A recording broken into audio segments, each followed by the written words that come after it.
I am from the Bay Area, which is like the San Francisco Bay Area of California, and I moved to Los Angeles to go to college. I went to UCLA, and I started a family, and I remained here in LA. I am a what you would call a film distributor and producer, which means that I not only help to make a movie, but I also sell the movie to big distributors, small distributors, whether that's streaming sites online that you might watch like Netflix, or in theaters that you would go to in your local community. So that's what I do for a living. So I work with filmmakers, people who actually make the movies, who write the movie, and who direct it. I, as a producer, help to put that all together. So I will find the technical folks to actually work on the movie to take it from the script to the screen. And so my typical day is talking with filmmakers about their individual projects. They could be projects that aren't finished yet, right? And projects that are finished. And so there's a variety of folks that I'm talking to every day. I'm talking to distributors, film distributors who actually will license the films from our company. And so I'm dealing with them and deal making and finding the right place for the filmmaker's films to go. So that's what my typical day looks like and who I work with.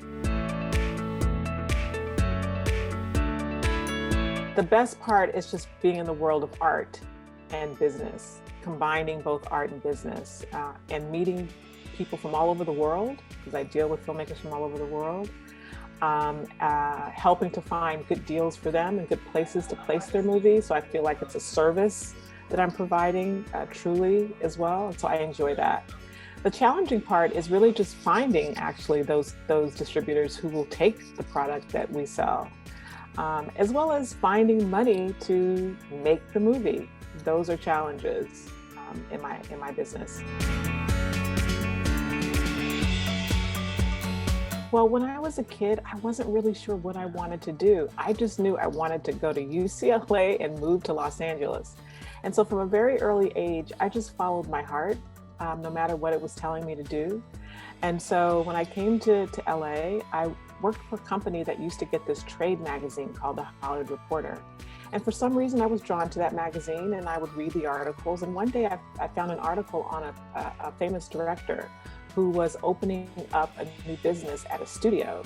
And I happened to I just wrote a letter because I found it so interesting to say, oh, this is really interesting. I'd be really interested in helping in your business. And they called me, which I was super shocked by, and I got a job there. And that's how I started in the film business.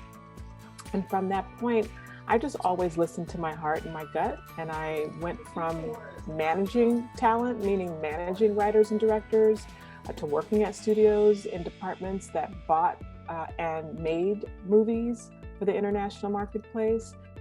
And one day I decided, you know what, I really want to get into the business of not only producing content, but representing especially Black and diverse content for sale and license in the international marketplace. And so I created my company in 2016 after having worked in a number of areas in the entertainment industry. And so I was able to combine those two things, and that's what I'm doing now. I created Flourishing Films specifically to do what my heart told me to do. I think there's a misnomer that you have to be in Los Angeles to be in the film and TV business. But in reality, there are people all over the world who are in the business, whether it's making movies, making TV projects,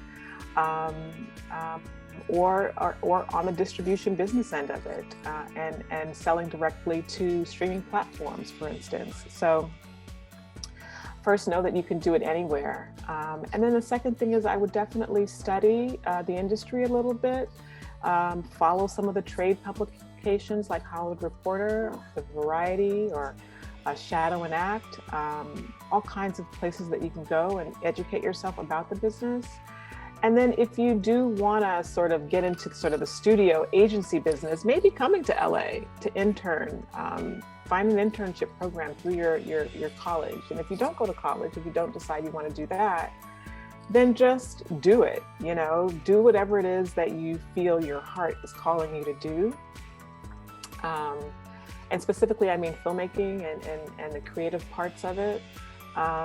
People are doing all kinds of things on TikTok and YouTube, and those are ways to produce content that people see, and it also acts as a way to practice and refine what it is that's really your interest.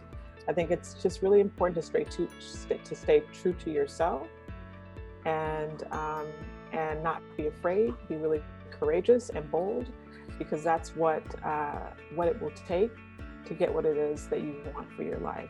So that's what I would advise.